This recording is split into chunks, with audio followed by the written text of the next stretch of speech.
Guys ఇప్పుడే మన పెద్ద మూవీ చూడడం జరిగింది. సినిమా ఏంటన్నా నిజంగా చెప్తాను, చాలా అంటే చాలా ఎక్స్ప్రెషన్ పెట్టుకున్నాను. కానీ రామ్ చరణ్ మాత్రం నేను పెట్టిన డబ్బులకి ఇంకా డబుల్ 9 చేశాడు తప్ప బుచ్చిబా మాత్రం నిజంగా డిసప్పాయింట్ చేశాడు. ఎందుకంటే రాసుకున్న స్టోరీ స్క్రీన్ ప్లే చాలా ఎమోషనల్ గా, చాలా స్పోర్ట్స్ డ్రామా లాగా రాసుకున్నాడు. బట్ క్రికెట్ ఎపిసోడ్స్ అయితే చాలా అంటే చాలా బాగుంటాయి. అయితే బ్యాటింగ్ ఇలా కూడా ఆడతారన్న కొన్ని కొన్ని సీన్స్ అయితే కనిపిస్తాయి అనమాట.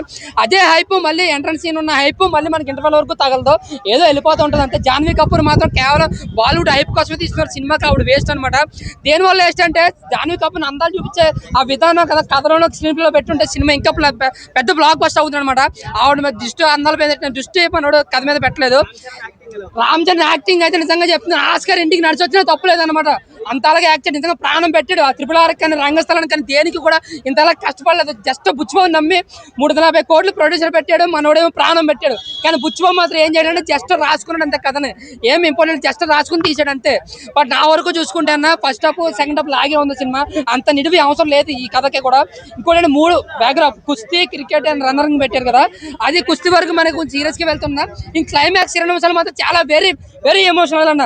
అంటే ఎంట్రన్స్ ఇంటర్వెల్ లో క్లైమాక్స్ తప్ప సినిమాలో మిగతాదంతా జస్ట్ సొలిసొలిగా వెళ్ళిపోతుంది. అందుకని నా వరకు చూసుకుంటే ఒకసారి చూసినట్టు 2 సార్లు చూడలేదు సినిమాని. జస్ట్ వన్ టైం వాచ్బుల్ అంతే సినిమా వరకు చూసుకుంటే. బట్ రికార్డ్స్ అంటారా, 500 కోట్లు 1000 కోట్లు అన్నారు కదా, నిజంగా ఎంత వచ్చినా సరే రామ్ చరణ్ యాక్టింగ్ కి, రెహమాన్ గారి బ్యాక్గ్రౌండ్ స్కోర్, సాంగ్స్